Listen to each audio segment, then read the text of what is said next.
নমস্কাৰ, মই পৰাঞ্জিত বৰা আৰু প্ৰথমতে সকলোকে মোৰ ইউটিউব চেনেললৈ স্বাগতম জনাইছোঁ। আমি সকলোৱে মুভি চাওঁ আৰু সেই মুভিখনৰ মাজত কেতিয়াবা নিজকে বিচাৰি পাওঁ। সকলো ধৰণৰ ফিল্ম ৰিলিজ হৈ থাকে আৰু পচন্দটো আমাৰ হাতত থাকে যে আমি কোনখন ফিল্ম চাব লাগে। কিছুমান মুভি আমাক অকল এণ্টাৰটেইনমেণ্ট দিয়ে, কিছুমানে হহুৱায় আৰু কিছুমান এনে মুভি থাকে যিবিলাকে আমাক যথেষ্ট প্ৰভাৱিত কৰে। আৰু এনে কিছুমান মুভি থাকে যিবোৰ অকল পৰ্দাত বা টিভিৰ মাজতে সীমাবদ্ধ নাথাকি আমাৰ জীৱনৰ লগত মিলি যায়। গতিকে আহক আজি এই ভিডিঅ'টিৰ জৰিয়তে আমি এনে কেইখনমান মুভিৰ বিষয়ে আলোচনা কৰোঁ যি আমাৰ জীৱনক যথেষ্ট প্ৰভাৱিত কৰিছে। हमेशा भगवान की भरोसे मत बैठो, क्या पता कभी भगवान हमारे भरोसे बैठे हो। এই বিখ্যাত ডায়লগটি হৈছে মঞ্জি দ্য মাউণ্টেইন মেন নামৰ মুভিখনৰ। যেতিয়া আপোনাৰ জীৱনত কেতিয়াবা উৎসাহ, উদ্যম আৰু প্ৰেৰণা কমি আহে, তেতিয়া এই ফিল্মখন লগাই ল'ব, দেখিব আপোনাৰ জীৱনলৈ পুনৰ সেই উৎসাহ আৰু উদ্যম ঘূৰি আহিছে। এই ফিল্মখন দশৰথ মাঞ্জি নামৰ এজন ব্যক্তিৰ ওপৰত আধাৰিত। দশৰথ মাঞ্জি যি নিজৰ জীৱনত বহুতো অসুবিধাৰ সন্মুখীন হয় আৰু বহুত কষ্টৰ মাজেৰে তেওঁ জীৱন নিৰ্বাহ কৰে আৰু তাৰ মাজতে তেওঁৰ পত্নী ডাঙৰ বেমাৰ হ'বলৈ আৰম্ভ কৰে। হস্পিটেল গাঁৱৰ ওচৰতে, কিন্তু মাজত এটা পাহাৰ থকাৰ ফলত তেওঁ পত্নী হস্পিটেললৈ নিয়াত দেৰি হৈ যায় আৰু আধা ৰাস্তাতেই তেওঁ পত্নীৰ মৃত্যু ঘটে। এই ঘটনাই তেওঁৰ জীৱনত যথেষ্ট প্ৰভাৱ পেলায় আৰু তাৰপিছতে তেওঁ সিদ্ধান্ত লয় যে এই পাহাৰটো তেওঁ ভাঙিব আৰু তাৰ মাজেৰে এটা ৰাস্তা বনাব। তাৰপাছতে তেওঁ পাহাৰ ভঙা কাম আৰম্ভ কৰে আৰু সেই কাম তেওঁ হাতত লোৱাৰ পিছতে বহুত মানুহে মঞ্জিক পাগল বুলি হাঁহিবলৈ আৰম্ভ কৰিলে, কিন্তু তেওঁ পিছুৱাই নাহিল আৰু এদিন তেওঁ নিজৰ কামত সফল হয়। দ্বিতীয়তে আপোনালোকক ক'ব বিচৰা মুভিখন তেওঁলোকৰ বাবে যথেষ্ট অনুপ্ৰেৰণাদায়ক হ'ব যি নিজৰ জীৱনক তথা নিজৰ কেৰিয়াৰক লৈ অলপো চিন্তিত নহয়। আৰু এই মুভিখনৰ নাম হৈছে ৱেক আপ চিট। এই মুভিখন এজন ল'ৰাক লৈ নিৰ্মিত কৰা হৈছে যি নিজৰ জীৱনক লৈ বা নিজৰ ভৱিষ্যতক লৈ অলপো চিন্তিত নহয়। কলেজ শেষ হোৱাৰ পিছতে ডিস্কো, ফূৰ্তি, ঘূৰা ফুৰাক লৈ তেওঁ বিজি থাকে। দেউতাকৰ ব্যৱসায়কো তেওঁ যোগ দিয়াৰ সলনি ঘৰ এৰি গুচি যায় আৰু তেওঁ লগ পায় এজনী ছোৱালীক যি তাৰ জীৱনৰ সৈতে সম্পূৰ্ণ বিপৰীত আছিলে। সেই ছোৱালীজনীয়ে কেনেকৈ তাক মটিভেট কৰে, কেনেকৈ ইনস্পায়াৰ কৰি সেই ল'ৰাজনক এটা ট্ৰেকত আনে আৰু জীৱনৰ লক্ষ্যত উপনীত হোৱাত সহায় কৰে, তাৰ মূলতে এই মুভিখন নিৰ্মাণ কৰা হৈছে। তৃতীয়তে 2014 চনত ৰিলিজ হোৱা মুভি চিটি লাইটছ। এই ফিল্মখন মূলতঃ এটা পৰিয়ালক লৈ। ফিল্মখনৰ এটা চৰিত্ৰ দীপক তেওঁ নিজৰ পৰিয়ালক লৈ মুম্বাইলৈ আহে এটা আৰামদায়ক আৰু সুখৰ জীৱন কটোৱাৰ আশাত। কিন্তু তাৰ মুম্বাইলৈ আহি এনেকুৱা অৱস্থা হয় যে পইচা ঘটাটো দূৰৰে কথা, তাৰ উশাহ ল'বলৈও কষ্ট হয়।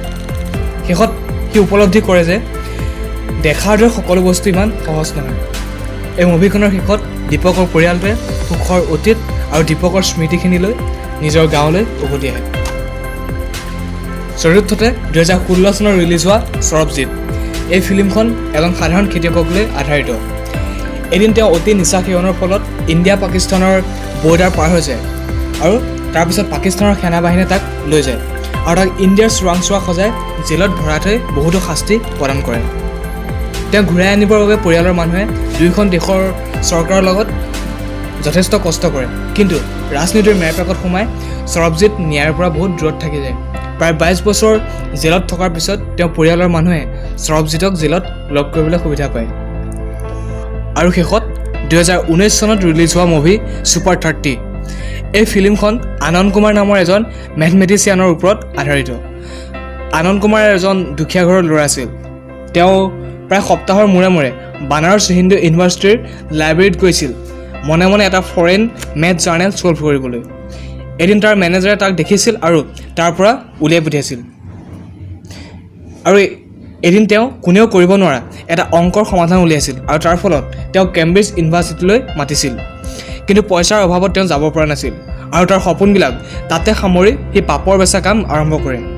এদিন তেওঁৰ এজন চিনাকি মানুহে তেওঁক লগ পাইছিলে আৰু সেই মানুহজনে তেওঁক এটা কোচিং চেণ্টাৰত পঢ়াবৰ কাৰণে লৈ যায়।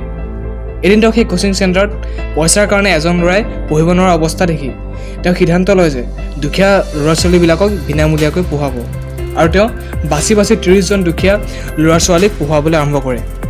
তেওঁ এই কামত যথেষ্ট অসুবিধাৰ সন্মুখীন হৈছিল কাৰণ সেই 30টা ল'ৰা ছোৱালীৰ সকলো দায়িত্ব আনন্দ কুমাৰে নিজে ল'বলগীয়া হৈছিল আৰু তেওঁৰ হাতত ইমান মূলধন অৰ্থাৎ কেপিটেল নাছিলে। তাৰ উপৰিও তেওঁৰ শত্ৰু বৃদ্ধি পাইছিলে কাৰণ ভাল কাম কৰিলে মানুহৰ শত্ৰু বৃদ্ধি হয়।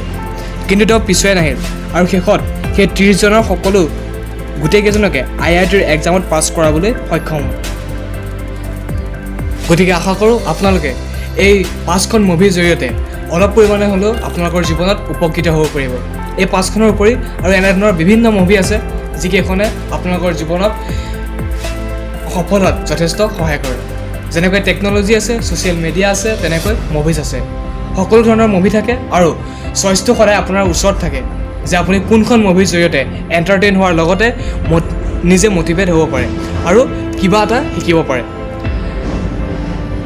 এনেকুৱা ফিল্মৰ জৰিয়তে আপুনি এণ্টাৰটেইন হোৱাৰ লগতে যথেষ্ট উৎসাহ আৰু উদ্যম লাভ কৰিব পাৰে। আৰু যদি আপোনালোকৰ চকুত এনেকুৱা ইনস্পিৰেশ্যনেল মুভি আছে তেন্তে কমেণ্ট কৰি জনাব, যাতে আপোনালোকৰ কমেণ্টৰ জৰিয়তেও সকলোৱে সেই মুভিখন চাবলৈ সুবিধা পায়। নিজৰ লগতে আনকো এণ্টাৰটেইন কৰক। যদি আপোনালোকে ভিডিঅ'টো চাই ভাল পাইছে তেন্তে লাইক কৰিব, শ্বেয়াৰ কৰিব আৰু নতুন আপডেটসমূহ পাই থাকিবৰ বাবে মোৰ চেনেলটো ছাবস্ক্ৰাইব কৰিব। ধন্যবাদ।